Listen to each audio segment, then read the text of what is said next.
Are you looking for more out of your life? Do you need ideas on how to start new businesses and how to move forward in your own personal life?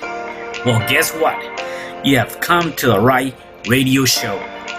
At You Can Overcome Anything podcast show, you will learn and hear from many people from all walks of life who are sharing their challenges, their stories, the habits, and the mind shifts they had to overcome to become who they are today. On top, you will get a chance to connect and see how you can overcome anything by networking and learning about your next move through this radio show. I present to you our great speakers at You Can Overcome Anything podcast show with your host, CesarRespino.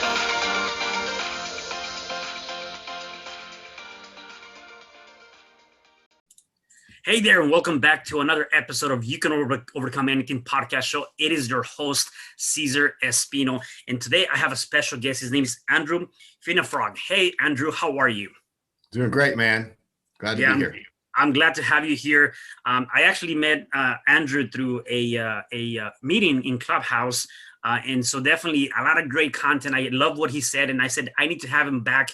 I need to have him in my podcast and talk about just different aspects that I think we're going through in this period of time, from being authentic to just being real with all the different lessons, right?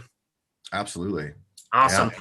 So let me give you a little bit of background on Andrew. Andrew, his story is pretty amazing.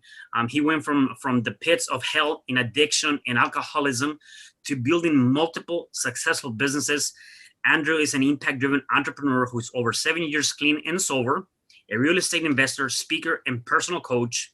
After spending the majority of his life extremely insecure, full of self-doubt, and nearly dying from drug and alcohol withdrawals, he has transformed his life into one that many told him wasn't possible.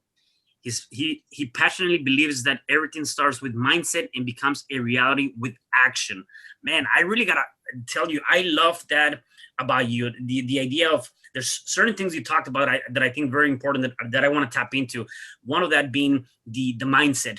The other one, the fact that there's a lot of people that say, hey, you cannot do this, or you're not going to be able to make it.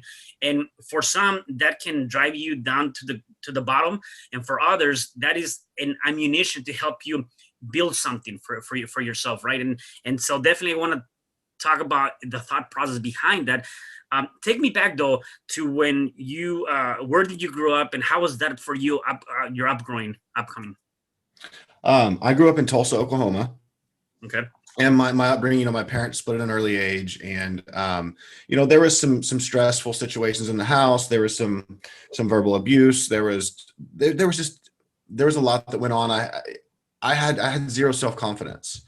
I dealt with just a lot of stressful situations in the home, and it really transformed into schooling. I didn't make very good grades, and I just never really, especially in middle school, that's when, at least the age of kids start getting older and making fun of each other and all that shit. And I just never understood why other people wanted to make fun of each other. I understood how it worked, but I just, at a young age, I felt more mature, and I was like, why do other people want to hurt each other? So yeah, I grew up in Tulsa, Oklahoma, and had, like most people, an interesting growing up, and drama, yelling, and, a lot of stuff in the home. My parents split, but there's also a lot of good things to my life growing up. So I don't want to contrast it in the way of it was all bad. I have found a way to wrap my mind around everything that I've been through is one of the best things that's ever happened to me. Yeah. And I love that. That's actually a good point. A lot of times we see our past as a failure, or things that I'm like, man, I'm so pissed that this thing happened, or whatever the case may be. And I believe that the past is a lesson, is an educational experience. You have to extract the lessons from there and then learn from that. And so, again, I think that a lot of people get lost on that. One thing that came to mind, though, between the ages of 0 and 7, whatever we're going through, if we don't heal those things, or we don't work through those things, they're going to be tagging along with you throughout your life, right? And so having that said, and then that also determines, whether you go into drugs or gangs, or the wrong path, or even the good path, whatever the case may be, right? How was that? Although you obviously went through some stuff in your early childhood, do you feel like any of that had any impact of the things you did, in terms of your teens or even early adulthood? Absolutely. I think so. I mean, I think it's impossible for anybody to deny that, because, those are the things that you learn. But mostly what really carried into a lot of that really trended a lot was my self-doubt and questioning my thinking and, needing that approval.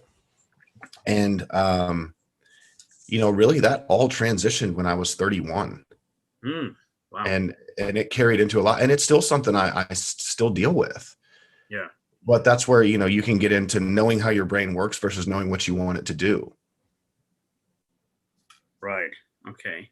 And talking about that though, what do you think that came from, that self-doubt? What do you think, what was the starting point, or how did that come into place in your life, that make that huge of an impact? It was like looking for other people to help me make my decisions. And that's just a false narrative in our head, because I don't want someone else I don't want anybody else to make my decisions, because then they're not going to come from me. Right. And everybody has this mindset that we can overanalyze and create the right decision, and it's impossible. We don't know whether it's the right or the wrong decision until we take action, and the market or whatever decision you're making, the action's what tells the truth. Like, we can plan all day long and think, but that's where we get, analysis paralysis, and, think for a week when we could have made 6 decisions in a week and learned what the end product was after, we took all the action.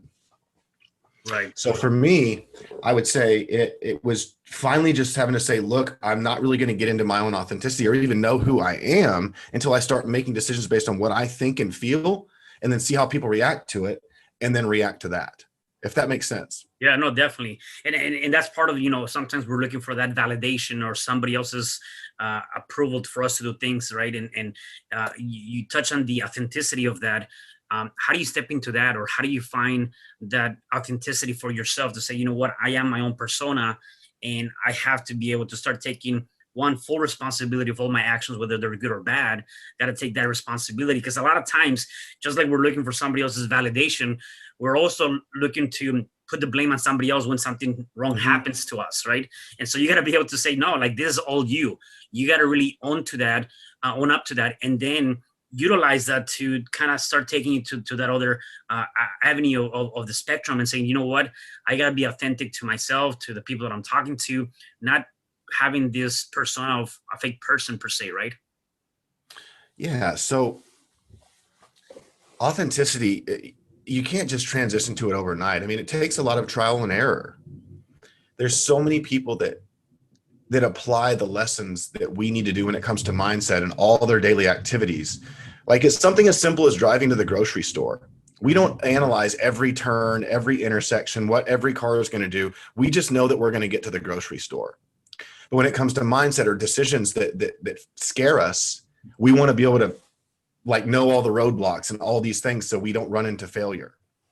So back to your question, how do you step into authenticity? One, start trying things that you want to do, that you believe, and see what happens. One of my biggest transitions in my coaching and consulting is when I stopped thinking like, well, how does this fare against this coach? How does this fare against this entrepreneur? So I was over consuming. I was going to the conferences and consuming. And I finally said, I've got to stop this shit. And I'm going to do what I think is right. And my clients, well, I didn't have a lot of the time, but my future clients are going to let me know how I do. And as soon as I stepped into that, I found I had a real talent for working with people. I hadn't seen in any other person that I was consuming their content. So I know everybody hears about action and action and action and action, but how do you tactically take that action?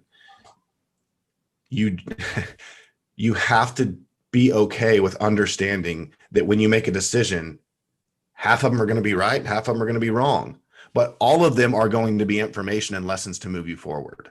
And the second part to that is when we're in that mindset of like wanting validation from other people or other entrepreneurs or wanting to look like this or look like that, like when we go to sleep at night, what we're doing is we don't even realize we're making decisions based on what other people think. But when you start thinking internally, what do you really believe? What's important to you? When you start building those foundational core values and making your decisions based off that, it's a lot easier to sleep knowing you stay true to what you believe and who you are. Yeah. Yeah. No, I definitely love that. And obviously this has been a journey for you. I mean, tell me about, your addiction and just kind of getting into that, you're now 7 years that you have been clean and sober.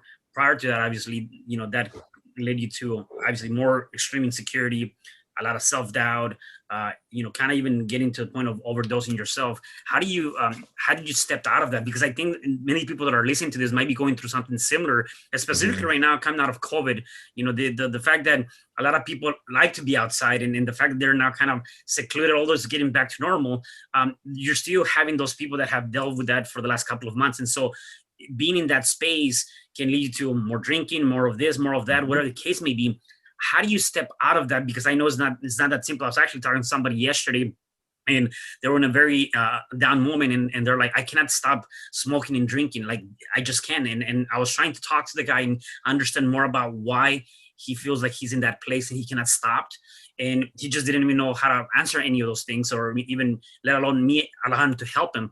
So for you, what are some things that you did to help you, or who did you reach out to help you step out of that?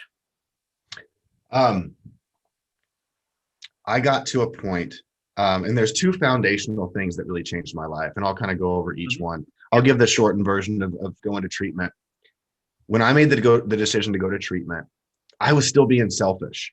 I knew that my job was going to cover it. I knew insurance was going to cover it, but I was so spiritually bankrupt, and I was so down that just going to get a timeout from life sounded much better than my regular life. So I got to a low enough point to consider, and keyword consider, something else. So I made the decision, and I didn't know behind the closed doors, my family was actually planning an intervention, which I'm not a big fan of interventions. I don't think they're very effective personally. However, I made the decision and I went to treatment, and I had no idea how bad my withdrawals were going to be. I assumed that like heroin was the worst, but I was consuming Xanax and the synthetic pot and a lot of alcohol. So I go to treatment. The first 2 days were pretty simple. And I was in the treatment facility, and I tell this story all the time. I was sitting in the back of the room. I was an account executive for a telecom company, so entitled, not thinking that I needed to be there. And some guy starts cussing. So that's the only reason I paid attention to him. And so I start listening to him, and he says, "This will get you to jails, institutions, or death." And I remember my brain immediately disqualifying myself, saying, well, he's not talking to you, because I've never been arrested. That's why I'm a pretty spiritual person. I believe in God, because I've broken the law many times. I just never got caught. So I'm in treatment. The guy says, "This will get you to jails, institutions, or death." And I immediately disqualify myself and think, well, he's not talking to you. And this gentleman came up to me, and he could see it on my face that I was being flippant. And he walked up to me and he said 5 words that will have forever changed my life. He said, "You're in a fucking institution." Wow. And then boom, like right there, it became blatantly obvious the difference between being honest with myself and the truth. If you were to have given me a lie detector on the way to treatment and said, "Are you an alcoholic?" I would have said no, and I would have passed, because I didn't believe it. Just like your buddy you were talking about. He's like, I can't stop. Guess what? He's right if he feels that way. Right. That's the unfortunate thing. So moving forward, as soon as that happened, I was like, holy shit, what else have I been so delusional about? So then I started taking it seriously, and I became willing to receive information. The next portion was my withdrawals started hitting about a day later, and they're undescribable. How painful, how emotionally painful, how physically painful. I was profusely shaking, constant tremors and body shaking. I went temporarily blind because my eyes dilated so much. I didn't realize you could be alive and be in so much mental and physical pain. I was having to count 5 seconds at a time just to get through the next 5 seconds. It was so hard.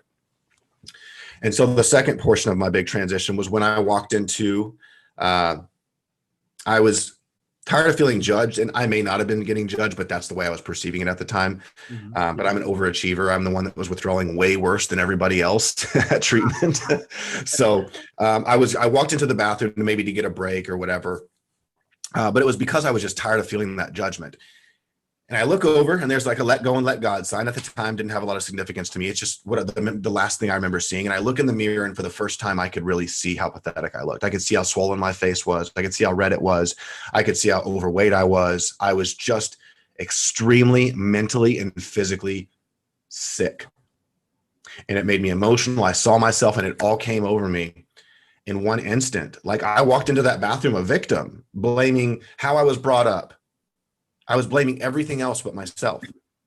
And I walked into that bathroom feeling that way. But in that bathroom, it all hit me. I was like, Andrew, you're here because of the drugs you took, the alcohol you drank. You did them. You consumed them. You bought them. You made the choice to do all these things. And because my withdrawals were so bad, I was actually scared that I was permanently messed up. Like my brain was messed up and I was going to be that way for the rest of my life.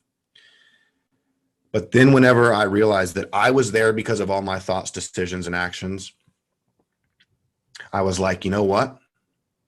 I'm the guy that got myself here, and I'll be the guy that gets myself out of it. If I can get myself here, I can get myself out of it. And so that's where I understood the difference between fault and responsibility. Some of the things that I grew up with weren't my fault. But standing in that bathroom, I realized that the only one that's going to get me out of that situation is me. I have to make the decision to do it. And so whether things may or may not be my fault, some are my fault, some aren't, it's so irrelevant. It doesn't matter.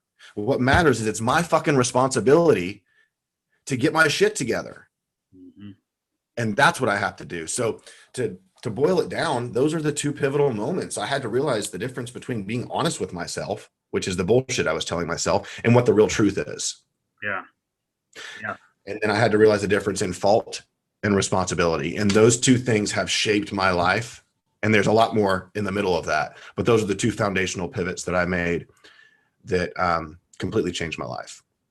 Man, Andrew, like boom, I saw there's 3 different things you dropped that I think are so critical. I want to just kind of reemphasize that. One thing is one of your biggest obstacles to overcome was telling yourself all these lies that you didn't have a problem, right? And you kind of talked about that. And so once you realize that there might be a problem or there might be something that I need to fix, it leads me to my next point, is really creating that mind shift. That mental mind shift that enough is enough and I'm going to make that change. And I like the idea of what you're mentioning. Like we all have different things happening to us. Maybe our fault or not our fault, whatever the case may be. It is our responsibility to take the action that we need to take to make that even better. I like what Jim Rohn talks about, and in one of his audios, he says that for things to change, you have to change. It doesn't matter who's who's the president or how's the economy doing or any of that stuff. For things to change, you have to change, right? And then the last thing that you mentioned is you're willing to receive, and when you're willing to receive, the decisions were coming out, right? And I think that those things you talked about are freaking awesome for anyone that is going through any kind of challenge to be able to take that and start putting that into practice in one shape or form. Yeah, and so what I did, it was very simple. I said, fuck what I believe and what I've been doing. Let someone else tell me what I should be doing. I mean, I hit a rock bottom and I was like, what I'm doing is not working clearly. So I reached out and I got mentors. I got people that worked with me, and I worked a program that was designed to get me to where I wanted to go. And I got my ego out of it. My ego was telling me all this BS about what was going on, and none of it was true.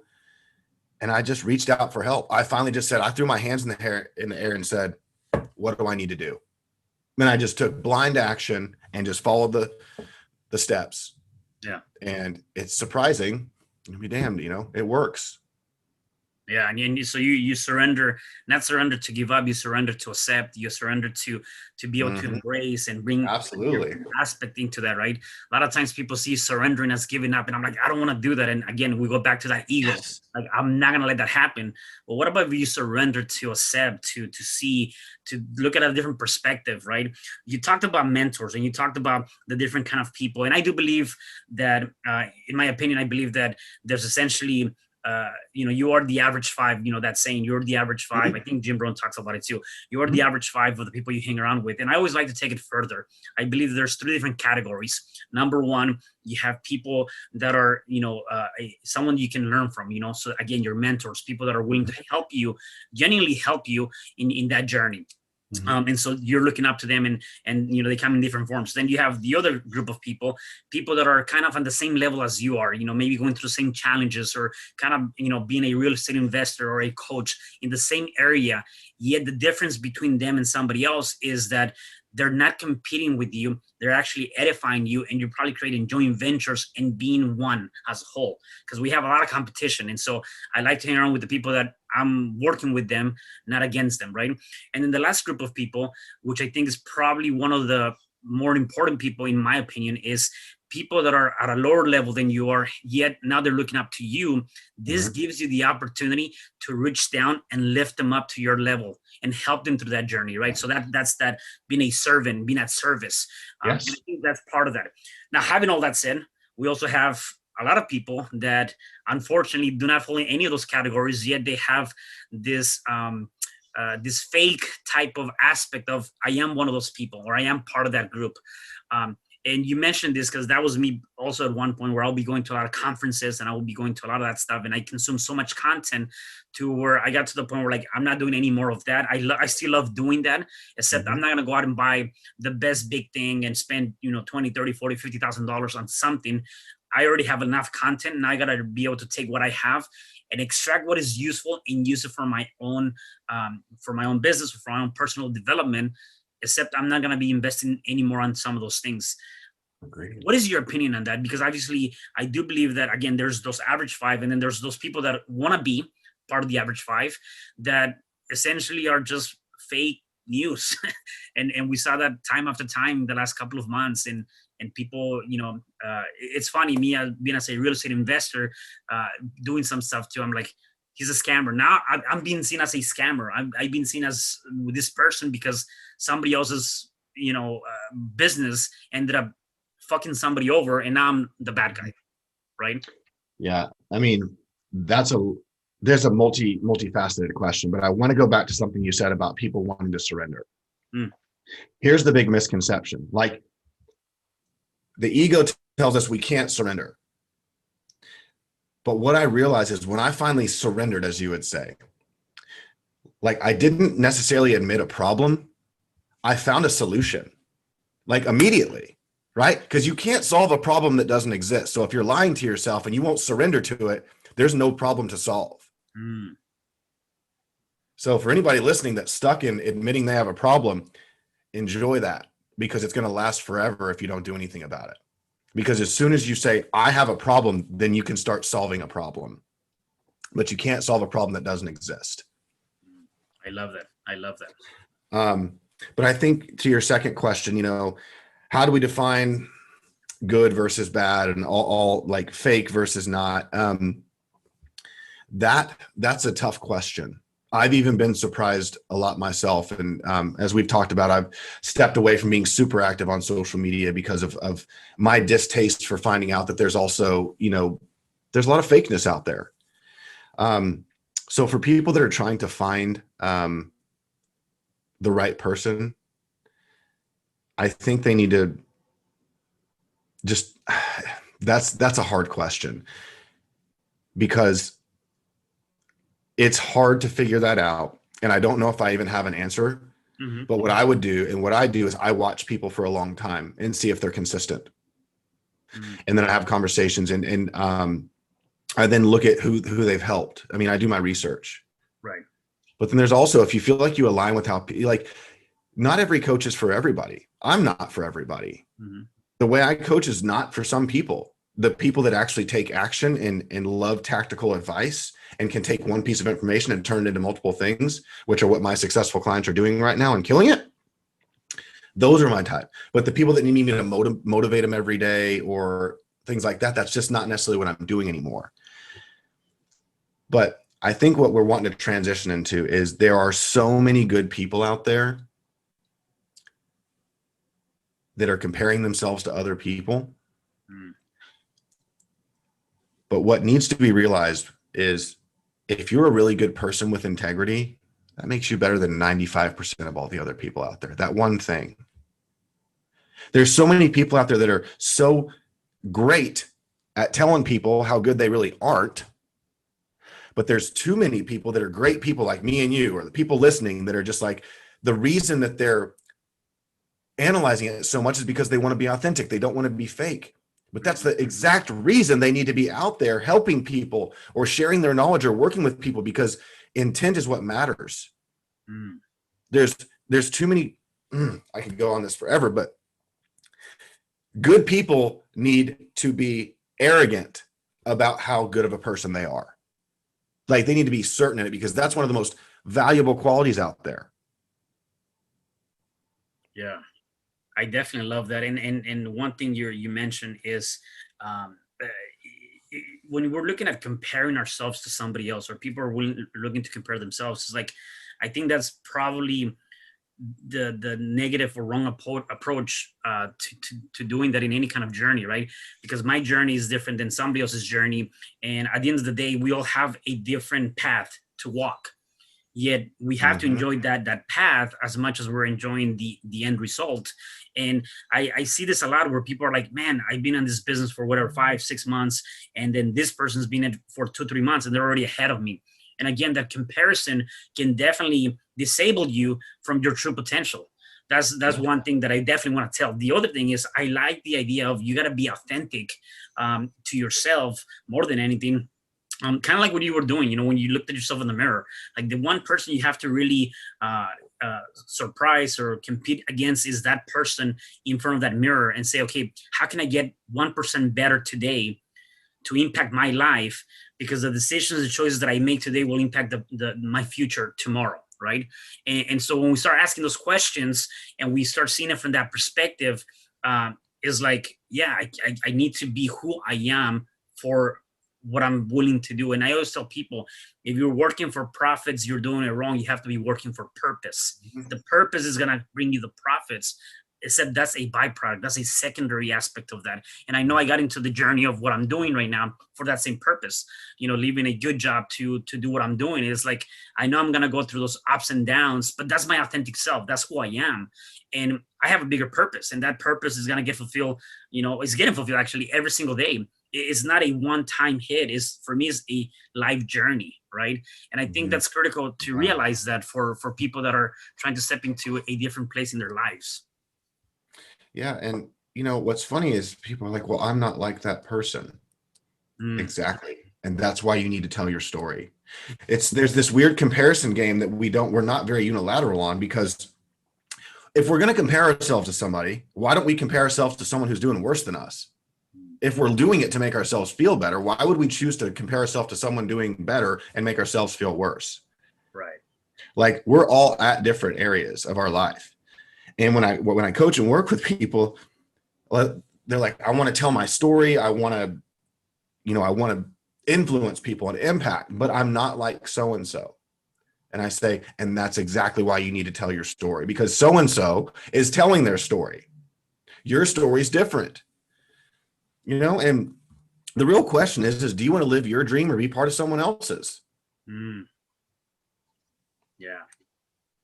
Yeah, that's definitely something we tend to forget, right? We tend to forget. And as a matter of fact, not knocking the 9 to 5, a lot of us are building somebody else's dreams, and we come home and then we're pissed and we're angry, or we don't like the job, we don't like the boss, we don't like our coworkers. And we have to realize that if that's the case, then what can we change? What are some of the dynamics that we can change throughout that journey? And I know for me, at one point, working my corporate job, I came home and I was like, man, I'm tired of working long hours. I'm tired of doing this.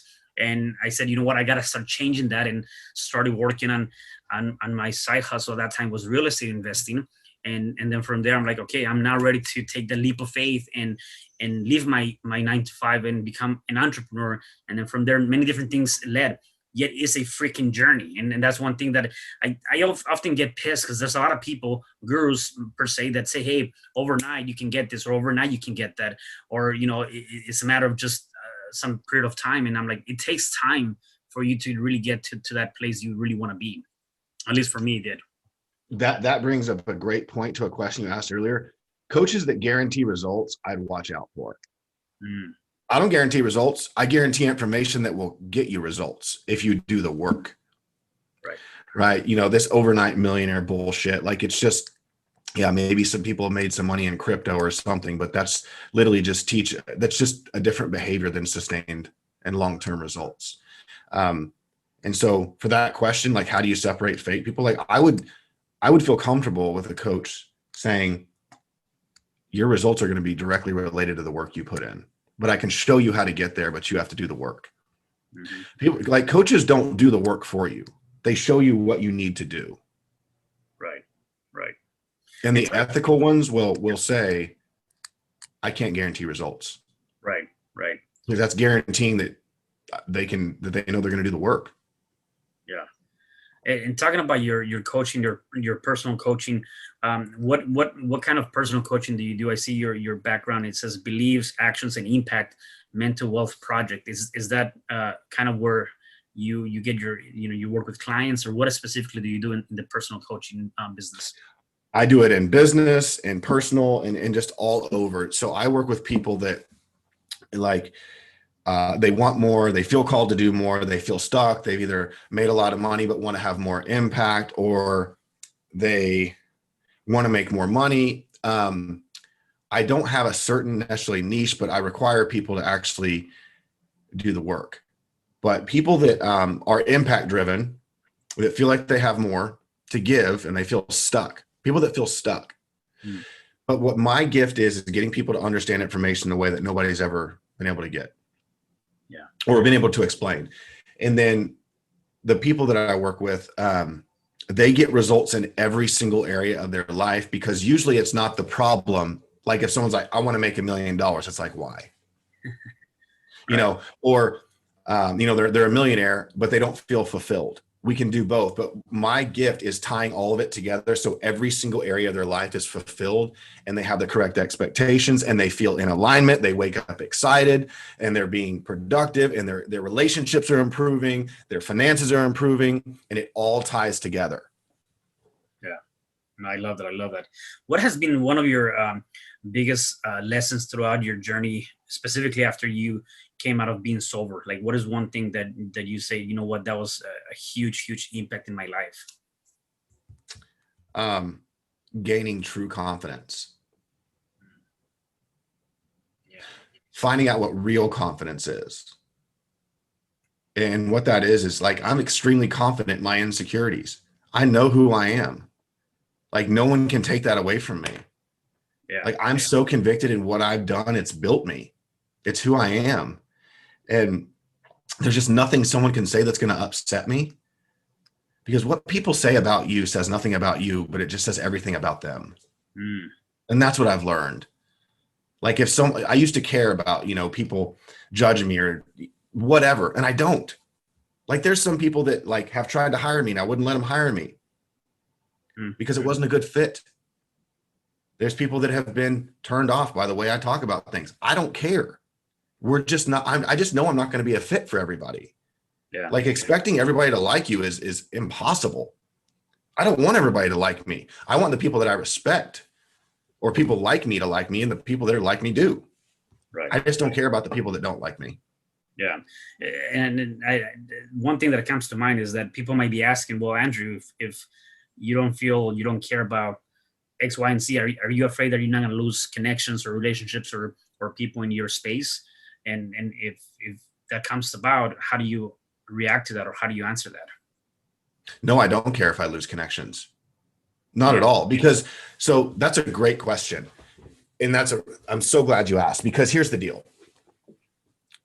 Even family, like length of time has nothing to do with how well you know somebody.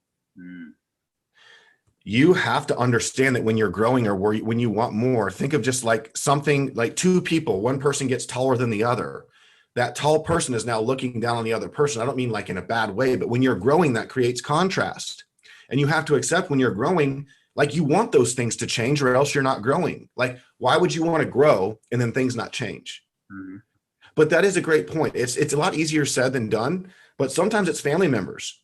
But you'll find out family members are sometimes the most toxic people in your life that hold you back from growing because of that. Like the things they say just have so much certainty in our brain. But guess what? That's what we have to find out is what they're saying even healthy? Mm-hmm. Like that's where you have to take a real big analysis of who are you talking to? What are they saying? How's it affecting you? Because that shit takes a toll on you. Right. So you have to breed this mindset of, I need to get things out of my life to create a vacuum or a space to put the right things in those places. So I'm so confident in who I am and what I believe. When a relationship changes or something changes, it's for the best of both of us. And that's where people need to get to is, I would get excited about things changing. I would get excited about your network changing or people changing. Get that toxic boyfriend or girlfriend out of your life, or husband or wife or whatever it is. Oh, well, I'm married, I can't get divorced. Okay, well, stay stuck in the problem. If it's not working, then stay stuck there. Right. That's just the cold, hard truth about it. People want the change, but don't want to make the change. Yeah. Yeah. And I love that. And the reason why I brought that up is because I see that a lot where Les Brown said, when you're reaching for your goals or your dreams, you have to get on top because it's the bottom that's overcrowded, right?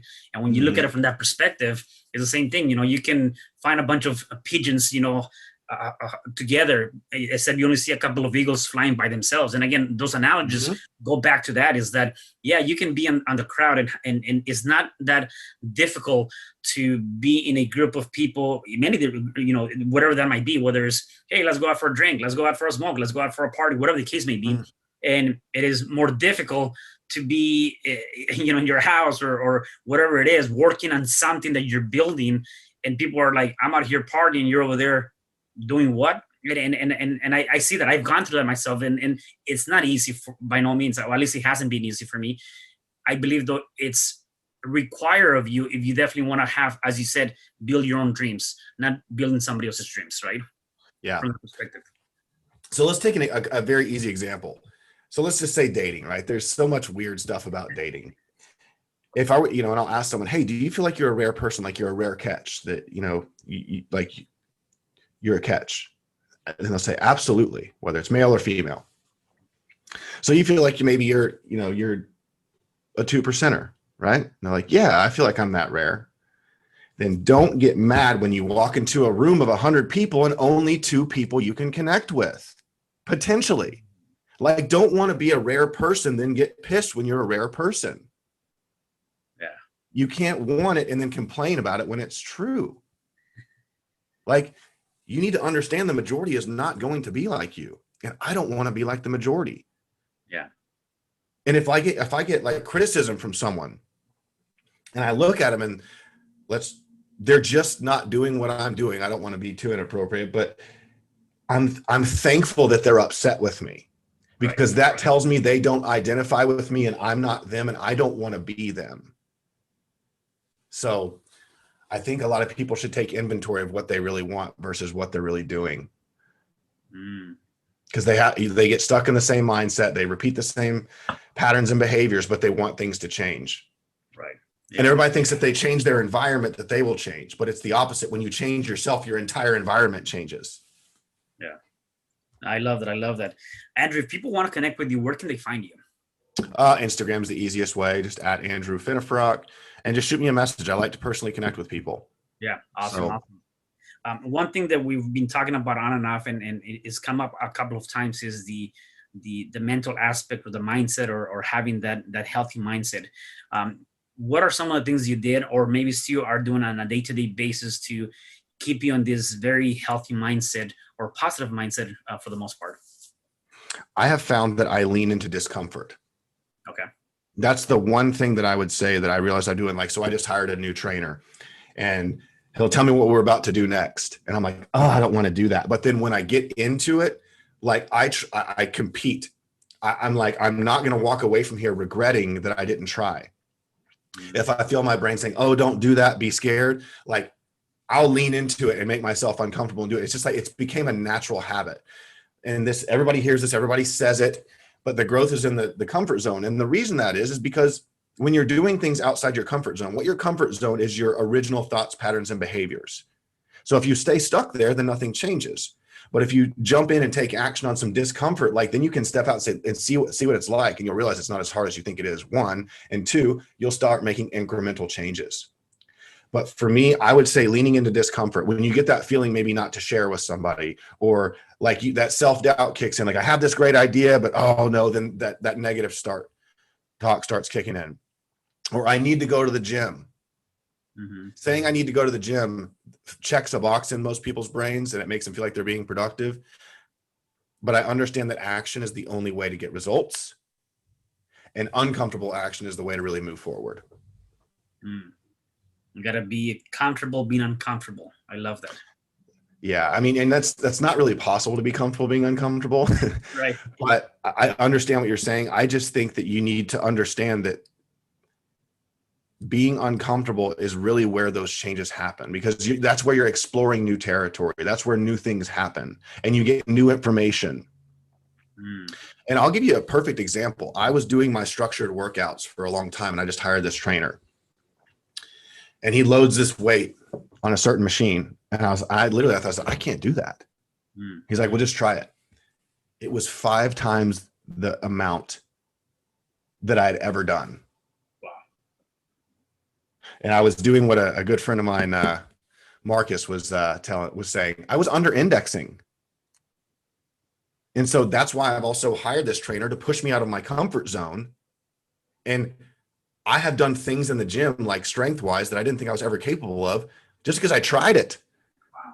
Mm-hmm. And now my progress has just quantumly grown, because now I believe I can do it. And now I can do more. So just chase things that are uncomfortable. Yeah. And that's so true. Like, we are often allowed these mental thoughts to come into our mind and talk us out of doing something. Like, we always believe that we're not capable of doing more than we can, or we tell ourselves in anything, right? And it's like you got to start stepping outside of that and say, well, what if you could, right? Start looking at it from a different perspective, start changing the dynamics, or seeing it from a different lens. Because that is very simple. Like, for us, we're always looking at, well, I cannot do that. There's no way I can do that. There's no way I can lift this. There's no way I can go talk to that person, or start this new business, or, like, how can I write a book, whatever the case may be. And it's like, well, what about you start looking at the aspect of it from a different perspective, and seeing it from a different point of view, and just go out and try, do something to help you through that, right? And that's a challenge we all have. Many of us have.